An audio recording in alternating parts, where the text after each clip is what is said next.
Muy bien, acá estamos en este segundo bloque donde vamos a tratar desde el Iván el Terrible a la Rusia de Putin con nuestro invitado especial que es el ministro consejero de la Embajada de Rusia, Dmitry Belov.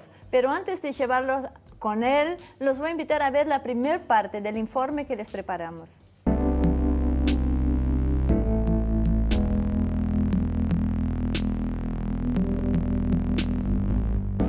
Rusia ha reaparecido en la escena internacional luego de la silenciosa caída de la Unión Soviética. Pocos esperaban que en apenas un cuarto de siglo esta gigantesca nación se pusiera nuevamente de pie. Pero, ¿qué es Rusia hoy? Para encontrar una respuesta, hagamos una pequeña reseña histórica.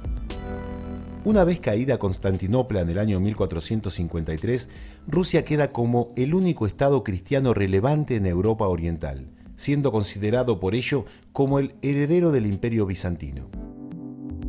Este punto, el de considerar a Moscú como la tercera Roma, tendrá una gran importancia hasta hoy en día. El primer paso en la construcción de la actual Rusia comienza cuando Iván IV, conocido también como Iván el Terrible, puso fin a las invasiones que asolaban sus tierras, consolidando el territorio que pocas décadas antes se había reconquistado, dándole integridad territorial, conteniendo a tártaros y turcos. Iván IV fue el primer zar de una Rusia que revivía espiritualmente en el cristianismo ortodoxo. Con el paso de los siglos, el imperio ruso fue creciendo y transformándose en una de las grandes potencias europeas. Pedro I y Catalina la Grande fueron dos de los grandes artífices de la historia rusa.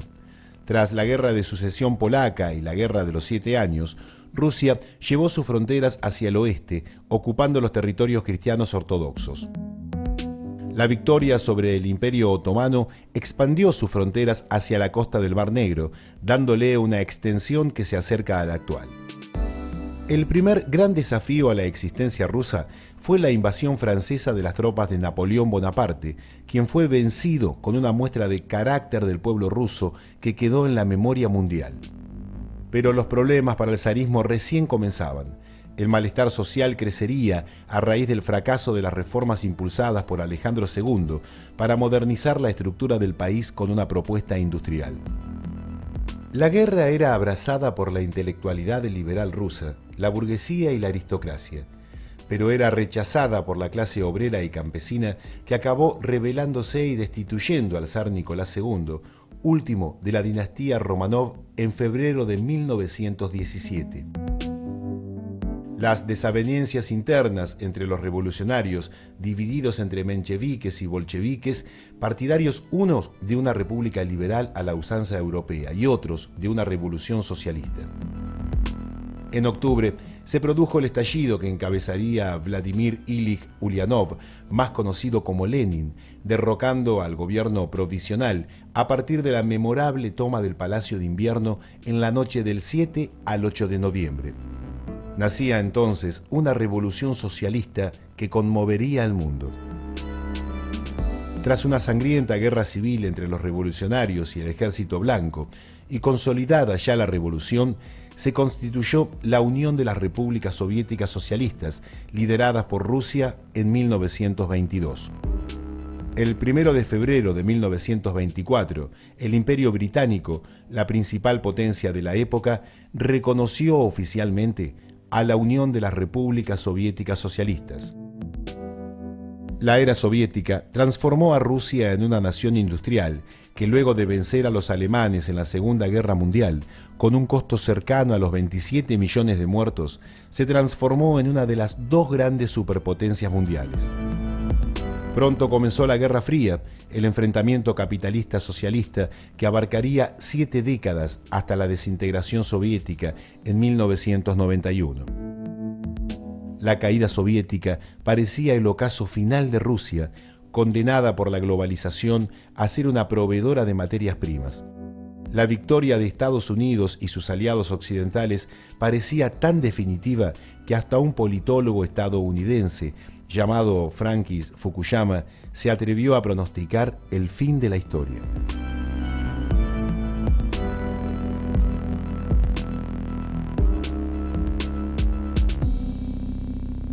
Muy bien, Dimitri, gracias por acompañarnos hoy. Es un placer recibirlo acá en Humo y Espejos. Hemos realizado en varias oportunidades análisis con respecto a Rusia, pero bueno, este es un buen momento para tener una voz oficial, así que bienvenido. Muchas gracias, gracias por invitarme. Dimitri, Rusia ha pasado por el largo de la historia por etapas muy diferenciadas. Empezamos por el zarismo, el socialismo, la democracia liberal, capitalista con impronta occidental, y ahora nace una corriente que habla de un modelo superador de las teorías políticas liberales, ¿sí? Marxistas y fascistas. ¿Cómo puede definir entonces a una Rusia que toma sus experiencias anteriores sin idealizar, pero también abjurar la historia? O sea, ¿cómo logran sobrevivir a los tiempos de hoy? Bueno, antes que nada quisiera decir que nunca queremos reescribir nuestra historia muy interesante, a veces gloriosa, a veces bastante complicada. Pero no somos partidarios de destruir los monumentos que hablan de esa historia. Y bueno, teniendo en cuenta los logros de toda nuestra historia, tratamos de conservar todo lo mejor. Por ejemplo, los logros sociales que tenía la gente durante la época de la ex Unión Soviética, simultáneamente modificando, modernizando nuestra economía y tratando de participar activamente en ese proceso de globalización que vivimos en el mundo. Está habiendo unos cambios ahora a nivel mundial que están llamando mucho la atención. Si bien cuando pautamos la entrevista hablábamos de Trump como el principal cambio, hoy las últimas noticias a veces ponen en duda si realmente hubo un cambio o no, pero sí por lo menos se ve a nivel popular. Se buscan alternativas a ese modelo globalista financiero que parecía que se iba a eternizar, y aparecen personajes como Le Pen en Francia o Orbán en Hungría. ¿Cómo ve Rusia este proceso? ¿Cómo lo analizan? Bueno, primero vemos esa insatisfacción de muchos pueblos con la política que llevan a cabo sus gobiernos, pero es un asunto interno de cada país elegir a sus dirigentes. Nunca, a pesar de todos los comentarios de los medios, intervenimos en esos procesos. Respetamos el derecho de elegir de otras naciones. Y bueno, lo que vemos que no está todo en orden, digamos, en muchos países como en los Estados Unidos, lo que también confirma nuestra convicción de que no puede ningún país dictar su voluntad a los demás. Y observa que los candidatos que demuestran cierta simpatía o por lo menos intención de mejorar las relaciones con Rusia, como pasó con Fillon y con Le Pen en Francia, sufren ciertas persecuciones, podríamos decir, como que pasan a ser mal vistos en general por la prensa y por el establishment político. A veces sí, parece que eso se inscribe en la política de desacreditación de Rusia que se llevan a cabo algunos en el occidente. Sí. Yo estaba observando las tensiones entre su país, la Unión Europea y los Estados Unidos, parecen no obedecer solo a ambiciones económicas, sino también parece observarse un choque de paradigmas civilizatorios, ¿no es cierto? O sea, mientras Occidente marcha hacia una sociedad cada vez más individualista, consumista y laica, Rusia parece ir en un sentido contrario. O sea, ¿cuál es el modelo social que propone Putin para su país? Y ¿por qué es tan importante volver a los valores tradicionales e históricos de Rusia? Porque ustedes están haciendo mucho hincapié en eso, en volver a las tradiciones, en preservar los valores, cosa que debería ser en realidad. Bueno, de una parte partimos de que la globalización es un proceso inevitable, al fin y al cabo. Sí, todos nosotros usamos los smartphones, por ejemplo, mucha gente toma Coca-Cola, Sí. etcétera, etcétera. Y simplemente, a propósito, cuando el Occidente introdujo sanciones contra Rusia y empezó a aumentar más esas sanciones, lo que dijo Putin hace un año, que vamos a responder a las sanciones con más apertura.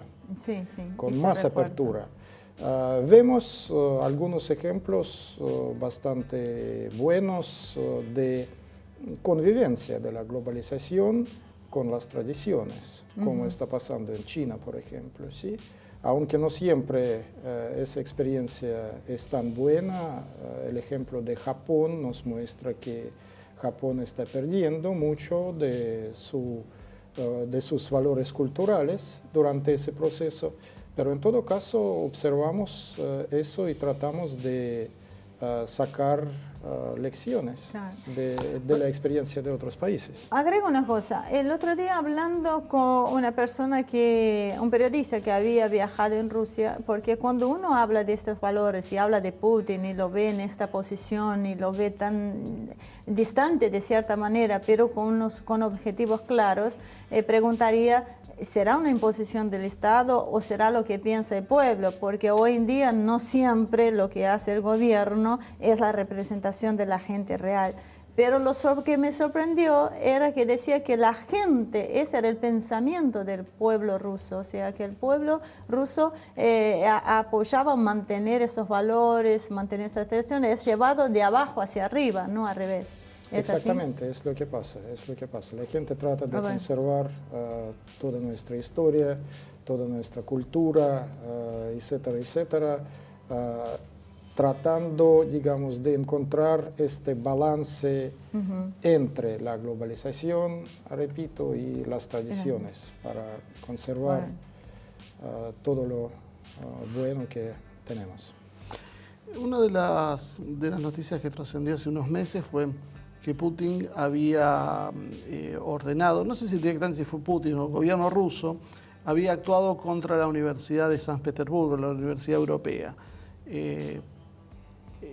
Hay razones de índole por ahí burocráticos, que por ahí no vendrían al caso, porque lo importante de esto era que se destacaba que esa universidad funcionaba como un centro de difusión de ideologías neoliberales. Y de, bueno, un poco lo que veníamos hablando antes, de ideologías de género, que era otro de los factores que se difundían a partir de ahí. Esto también es apoyado por una serie de ONG que también han sufrido algunas restricciones en Rusia y no son bien vistas, no son consideradas como deseables, a diferencia de lo que pasa en Occidente, que se cree muchas veces que estas organizaciones tendrían que tener o desempeñar papeles casi estatales o paraestatales. ¿Cómo ve esta situación en Rusia? Y si piensa que en realidad estas son medidas para prevenir que estas mismas organizaciones funcionen recreando situaciones como pasó en Ucrania, donde se generan revoluciones manejadas directamente desde los servicios de inteligencia extranjeros, pero que tienen una apariencia popular. En cuanto a la Universidad Europea de San Petersburgo, yo no exageraría este caso concreto. Basta decir que esa universidad, primero, no es universidad en pleno sentido de la palabra, porque la mayoría de los estudiantes son posgraduados, casi no hay preparación de magistros. Además, la cantidad de los estudiantes, ¿saben cuántos son? 200 personas. 200 personas, mucho ruido y, digamos... Y pocas nueces, como diríamos exactamente, acá. Exactamente. Eso no solamente, se habló. Solamente, sí, es una información absolutamente abierta. Tenemos varias universidades donde hay profesores y estudiantes, evidentemente, que son partidarios del modelo neoliberal, por ejemplo, la Escuela Superior de Economía en Moscú, y funcionan perfectamente. Lo que pasó en San Petersburgo fue que esa universidad violó las normas bastante concretas y las normas más bien técnicas que son condición necesaria para tener la licencia. ¿Quién financiaba esa universidad? varias fundaciones, entre ellas fundaciones extranjeras. Ahora no podemos dejar escapar ahí el poder de los medios de comunicación con respecto a las informaciones, porque realmente se dio una trascendencia muy grande al ser de esta universidad, pero es la primera vez que escucho tan poca la cantidad para una universidad, 200... ¿Puede ser que el 65% de los estudiantes son extranjeros? Sí, la mayoría, 120 personas son extranjeros, en su mayoría los estadounidenses, los demás son rusos. Pero yo no exageraría ese caso. Repito que son cosas más bien técnicas. ¿Y el papel de las ONGs? El papel, desde ecologistas hasta que defienden derechos de las mujeres o LGTB. Bueno, lo que es verdad que está un poco restringida la posibilidad de financiarlas desde el exterior. Eso sí, tenemos leyes, tenemos normas, pero siguen funcionando bastante bien y hay cantidad de ONGs que no están de acuerdo con la línea del gobierno, por ejemplo, en Rusia. Pero repito que tenemos libertad de expresión en nuestro país. Y ya como evaluación política, ¿qué papel ve a las ONGs para presionar sobre las políticas gubernamentales? ¿Y qué papel tuvieron en Ucrania, como le decía, o qué papel han tenido en los países árabes?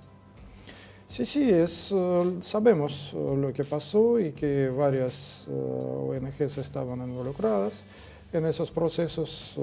Es por eso que disminuimos, digamos, la parte de financiamiento externo para nuestras ONGs. ¿Ustedes piensan que puede ser parte de la política de Occidente, además de presionar sobre las fronteras rusas con la OTAN y desde Medio Oriente, como vemos lo que está pasando en Siria, que después lo vamos a hablar aparte, parte de esa política de desestabilización en Rusia puede ser a través de estas organizaciones? Sí, puede ser.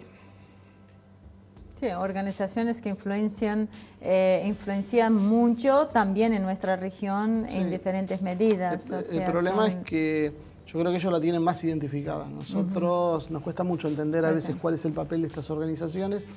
Y especialmente creo que lo que es importante también es tener la voz oficial, porque después mucha gente habla de las organizaciones, las ONG que responden a Soros, la Open Society, el papel que tiene la Fundación Rockefeller, pero no es lo mismo cuando uno tiene una voz oficial que en cierta medida te está marcando que, bueno, la política de Rusia es de cierta desconfianza al papel por lo menos de esta gente. Volviendo al tema de los valores, las tradiciones y la modernidad, o sea, no cabe dudas que la modernidad ha traído bastantes avances tecnológicos y también a la modernidad ha traído una decadencia en los valores morales, ¿sí? Eso, algunos dicen, bueno, valores morales con respecto a qué, ¿no? Por lo menos para aquellos que consideramos ciertos valores tradicionales de alguna manera.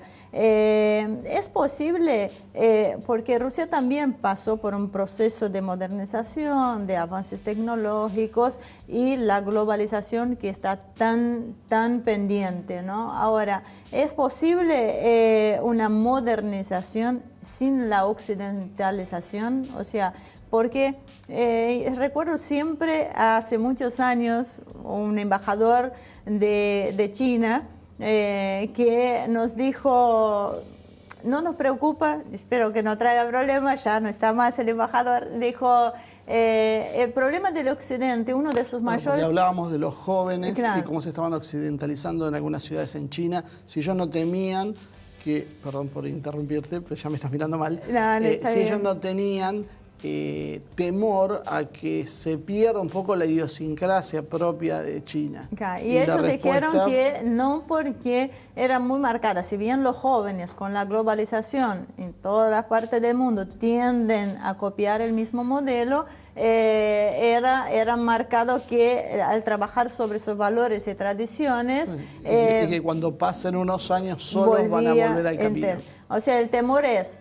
¿Logrará Rusia mantener y tener este equilibrio? En eso estamos trabajando, precisamente. Sí. ¿Sirve de experiencia como cayó en la Unión Soviética? Claro, eso también. ¿Cómo fue ese proceso? ¿Cómo lo ven ustedes? Durante la época de la Unión Soviética. Sí, porque se discute, muchos creen que en realidad fue una implosión y que fue un trabajo más de inteligencia porque cayó sin tirar un tiro. La disolución de la Unión Soviética. Sí.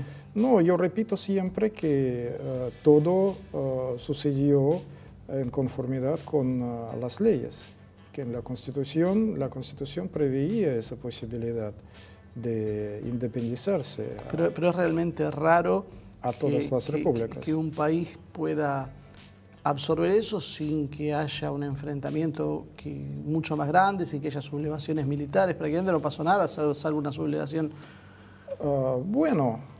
Mucha gente en aquel entonces pensaba que al independizarse Rusia tendría más posibilidades, porque no es un secreto que Rusia financiaba a todas las exrepúblicas, prácticamente a todas. Eso fue una de lo que se vivía en Rusia, la necesidad sí, exactamente. ¿Y qué imagen quedó de Gorbachev y después de Yeltsin? Bueno, son personajes bastante polémicos, yo diría, hasta hoy en día. Por eso hay los que los critican, hay los que al contrario elogian. Sí. ¿Todavía lo siguen elogiando? Sí. Por eso es bastante difícil. Volvemos a ese tema sobre nuestra historia. Claro, igual son parte de historia. Claro, y tiene que mantenerse, ¿no? Uno no puede realmente reescribir la historia. Inclusive se está hablando que se está revalorizando la figura de Stalin, ¿puede ser? No lo pienso, no lo diría. Eso no es cierto. No es cierto, no es cierto. Muy bien, Dimitri, los tengo que llevar un pequeño corte, seguramente todo nuestro público estará esperando también para abocar un poco a lo que es la actualidad de Rusia hoy, bueno, todas estas intervenciones que hubo de Estados Unidos y ese tema. Así que no se vaya, enseguida volvemos.